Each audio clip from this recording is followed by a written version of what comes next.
ได้กับตนเป็นคนใหม่ได้คืนฐานถิ่นความมืดพลายเลือนหายไปจากแผ่นดินสุริยาบ่สิ้นแสงท้องฟ้ามาใหม่กลับคืนสู่ดินอยู่เข้า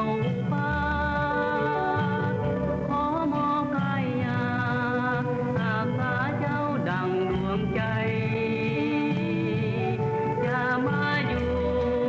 ผู้ข้างต่างตาเลื่อยไปเหตุปลดปล่อยสดใสทำกายตลอดชีวา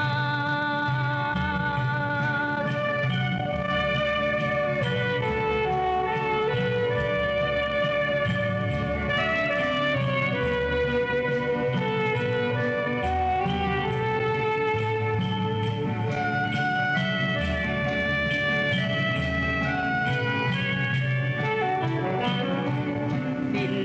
แล้วความเศร้าหายโศกกังวลเหมือนได้กับตน